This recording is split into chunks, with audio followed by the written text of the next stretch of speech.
고린도후서 3장입니다. 지금까지 바울은 자신에 대해 오해에 대해서 설명을 하고 자신의 진실성을 강조한 후에 하나님의 복음 사도로서 합당하다는 것을 주장하였습니다.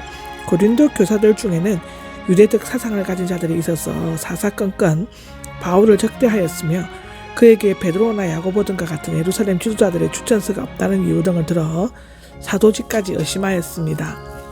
1절에서 6절까지는 바울은 자신의 사도직을 의심하는 자들에게 새 언약의 일꾼으로 부름받음을 강조하고 있는데요.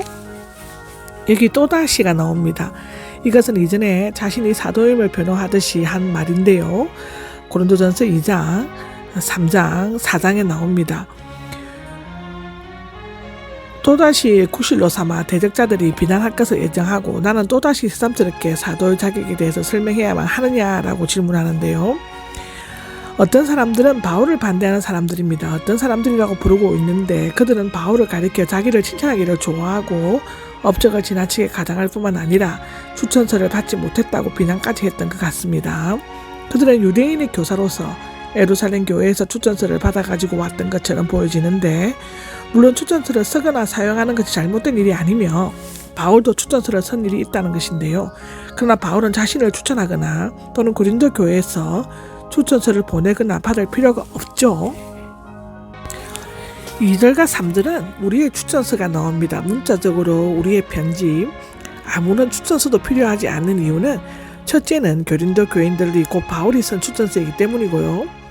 전도자의 적격성은 그 사람이 인도한 성도 자신의 생활인 것입니다. 이 추천서는 예루살렘 사도가 아닌 그리스도께서 대피자가 아닌 바울을 통해 쓰였죠. 두 번째는 우리 마음에 쓰여져 있기 때문이다인데요. 먹물로 쓴 것이 아니라 살아계신 하나님의 명령으로 쓴 것이고 또 돌판에 쓴 것이 아니라 사람의 마음판에 쓴 것이죠. 돌판에 새겨져 있던 옛 계약, 즉 십계명 출애굽기 24장에 나오죠. 이것은 인간의 마음에 새기된 새 언약이 훨씬 우수한 것처럼 바울의 추천서도 거짓 사도들의 추천서와 비교할 때 홀등이 훌륭한 것입니다. 세 번째로는 모든 사람이 읽고 알고 할 수 있기 때문인데요. 추천서는 마음에 쓰여졌으므로 어디든지 가지고 다닐 수 있고 또 모든 사람들이 알고 읽을 수 있다는 것입니다. 확신이 나옵니다. 자신에게 추천서가 필요 없으며 고린도 교인 자신이 그의 사도적 소명의 정당성에 대한 증인이 된다는 것과 또한 자신은 진실한 마음으로 하나님께로부터 보내심을 받은 사람답게라고 말하고 있는 사실을 확인하는데요. 인간의 편견, 우리 인간들이 하는 판단이나 분별이 그게 뭐가 중요하겠습니까? 여기에서 그리스도를 통해서는 바울이 가지는 이러한 확신이 그리스도께서 불어넣어 주신 것으로 자신의 재능이나 성격에 나온 것이 아니라 그리스도의 부르심과 자신을 통해 이루신 하에게서 나온 것임을 나타내고 있습니다. 고린도전서 15장 10절에는 그렇습니다. 하나님을 향해는 하나님 앞에서라는 뜻으로 하나님과 마주 대하여 말한다는 확신을 의미하는데요. 우리가 할 수 있는 자격이 나옵니다. 바울은 앞서 자신의 확신이 자기가 아닌 그리스도를 통해 왔다고 말했죠. 여기에서는 자신들이 할 수 있는 자격에 만족이 아닌 사도로서의 충분한 능력과 하나님께로 온 것임을 나타내는 것입니다. 새 언약의 일꾼인데요. 앞서 돌판과 사람의 마음판에 곧 옛 언약과 새 언약에 대비한 것인데 여기에서 분명히 드러나고 있습니다.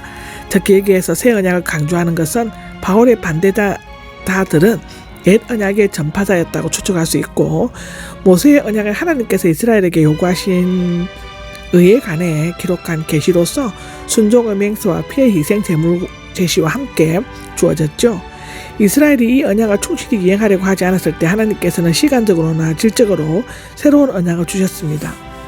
새 언약은 예수 그리스도께서 십자가 위에서 희생제물로 희생됨으로써 시작되었으며 우리는 믿음으로 이 언약에 들어가서 성령으로 말미암아 살게 된다고 로마서 7장 6절 8장 4절에는 말하고 있습니다. 이게 새 언약의 일꾼에서 이 새로운 것은 시간적으로 새로운 것, 곧 젊음을 의미하는 것이 아니라 질적으로 새로운 것, 즉 훨씬 더 뛰어나다는 의미를 생각한다고 하는데요. 여기 일꾼은 사역자, 봉사자 등을 의미하며 집사 등으로 번역되어진다고 디모데전서 3장 8절에는 기록하고 있습니다. 바울은 옛 언약보다 훨씬 더 뛰어난 새 언약의 일꾼이라는 뜻으로 옛 언약의 차원에서 머물러 있는 유대교 지도자들의 염두에 둔 것처럼 보여지는데요.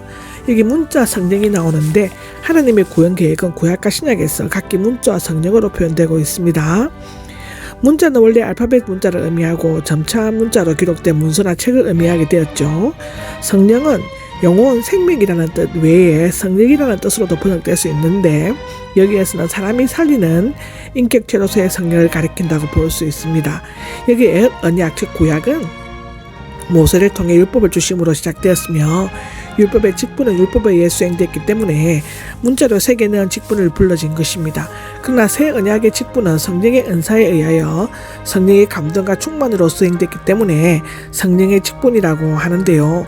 문자는 사람을 죽이지만 문자로 받은 율법은 영적이기는 하지만 우리에게 죄를 이길 수 있는 영적인 힘을 주지 못하였다고 합니다. 율법은 우리의 죄를 깨닫게 하고 율법을 행할 수 없는 자인 것을 알게 한다는 것인데 따라서 율법은 죄를 범하게 하는 요인이 되고 그 결과로 영원한 죽음을 맛보게 되는 것이라고 로마서 7장 10절에는 말하고 있습니다.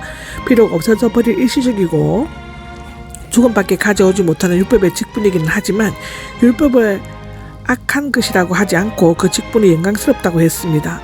모세의 얼굴에는 강체가 났고 하나님의 임재하심을 나타내는 구름 기둥이 기막문에 있었으며 이로 말미암아 이스라엘 백성들은 모세의 얼굴을 똑바로 쳐다보지 못했다는데요. 성령은 사람을 살리기 때문입니다. 인데 성령은 율법이 명하는 것을 행할 수 있도록 해주시며 성령으로 말미암지 않고서는 율법을 온전케 할 수 없다는 것입니다.